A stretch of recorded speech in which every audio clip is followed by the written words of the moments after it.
Hello guys, हमारी आज की मूवी का नाम इंसीडियस चैप्टर 1 है।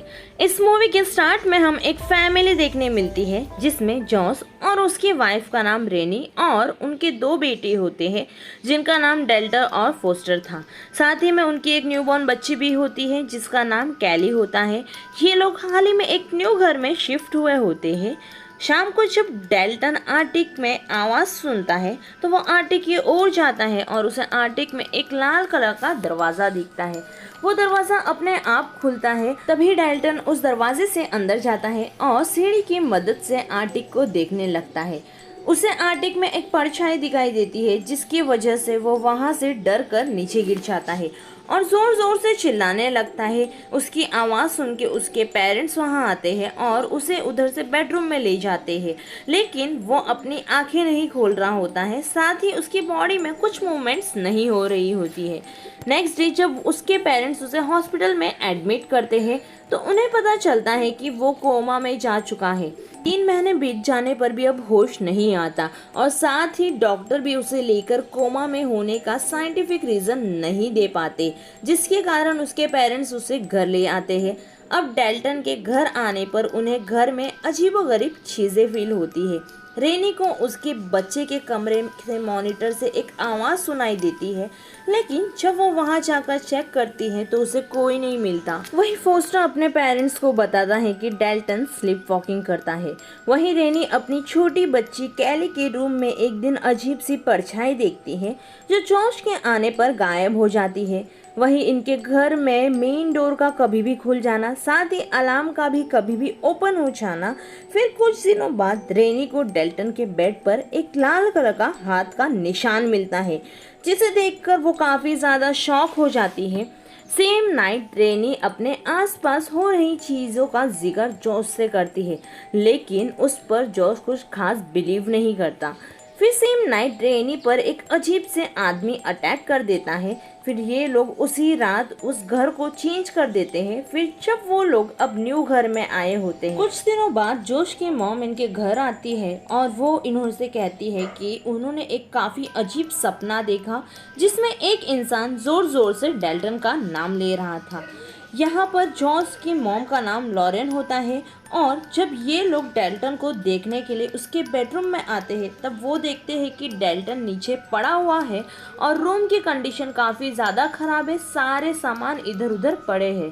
फिर वो लोग एक एक्सपर्ट डेमोनोलॉजिस्ट को बुलाते हैं, एलिजे, स्पेक्स और टकर जो होते हैं। जैसे ही एलिजे उस घर में आती है उसे एक डेवल पावर फील होती है। डेल्टन के कमरे में जब वो लोग जाते हैं तभी डेल्टन के बेड के ऊपर छत पर एलिजे को एक डेमोनिश फिगर दिखता है और वही स्पेक्स उस डेमोनिश फिगर की स्केच बना रहा होता है। इसके बाद एलिजे सबको बताती है कि डेल्टन आत्माओं की दुनिया में जाकर फंस चुका है, लेकिन जॉस को उस पर ट्रस्ट नहीं होता और वो उसे जाने बोलता है। कुछ समय बाद जॉस को भी रियलाइज होता है और वो एलिजे को फिर से आने बोलता है। फिर इसके बाद एलिजे सांसे नाम की प्रक्रिया यूज करके डेल्टन को कांटेक्ट करने की कोशिश करती है, लेकिन जवाब में एक डेमन उसे आंसर करता है जो कि इन लोगों को डराता है और फिर डेल्टन की बॉडी को यूज करके इन पर अटैक कर देता है। ये सब की वजह से एलिजे ये प्रक्रिया वही स्टॉप कर देती है। फिर एलिजे डेल्टन के डैड जॉस को बताती है कि 8 साल की उम्र में एक बूढ़ी औरत की आत्मा उस पर आ गई थी और तभी एलिजे ने ही उसे आत्माओं की दुनिया से बाहर आने के लिए हेल्प की थी। अब जैसे कि आप लोग जानते हैं जॉस आत्माओं की दुनिया में आ जा सकता है, इसलिए एलिजे जॉस को द फादर यानी आत्माओं की दुनिया में जाकर डेल्टन को वापस लाने के लिए कहती है। फ्रांस में जाने के बाद जॉस अपने पुराने घर को पिक्चराइज कर पाता है। फिर उसका कनेक्शन आत्माओं की दुनियाओं से बन जाता है।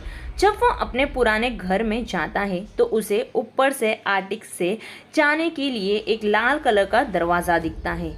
जैसे ही वो उस दरवाजे के पास पहुंचता है उस पर एक आदमी हमला कर देता है, लेकिन जॉस उससे बचकर आर्टिक के अंदर चला जाता है। आर्टिक में उसे डेल्टन दिखता है जो कि जंजीरों से बंधा हुआ होता है। जॉस उसे जंजीरों को खोलता है और उसे वही डेमन उसके सामने आता हुआ दिखता है। जॉस डेल्टन को बचाकर वो लाल दरवाजे के पास जाता है और बाहर निकलने लगता है। उतने में ही उसे फील होता है कि ये डेमन वही ओल्ड लेडी की आत्मा है जिसे बचपन में उसे पोजेस किया था। उतने में ही वो डेमन गायब हो जाता है और जॉस अपनी फैमिली को अकेले छोड़ने के लिए जोर जोर से बोल रहा होता है। फिर ये जॉस डेल्टन को लेकर वहाँ से बाहर आ जाता है और वो दोनों अपने अपने बॉडी में वापस आ जाते हैं और यहाँ सबको लगता है कि सब कुछ नॉर्मल हो चुका है। लेकिन एलिजे जब अपना सामान पैक कर रही होती है तभी वो अपने कैमरे में एक अजीब सी बूढ़ी औरत का हाथ देखती है जो कि जॉस का हाथ होता है। ये देखने के बाद एलिजे काफ़ी हैरान हो जाती है और एलिजे की ये हरकत देखकर जॉस इतना गुस्सा हो जाता है कि वो एलिजे का गला दबाकर उसे मार देता है। इसके बाद जब रैनी कमरे में आती है तो वो देखती है कि एलिजे की डेथ हो चुकी है और उसके पास उसे एक कैमरा पड़ा हुआ मिलता है जिसमें वो देखती है कि जॉस के अंदर अब वही बूढ़ी औरत की आत्मा आ चुकी है। ये देख के वो काफ़ी शॉक हो जाती है। उतने में ही जॉस उसके पास आ जाता है और उसके कंधे पर हाथ रख देता है। गाइस, यहाँ ही मूवी का दी एंड हो गया है। आगे जानने के लिए हमारे चैनल को प्लीज़ लाइक और सब्सक्राइब ज़रूर कर देना ताकि हम नेक्स्ट पार्ट अपडेट जल्द से जल्द करें और आपको इसका नेक्स्ट पार्ट देखने मिले। Thank you.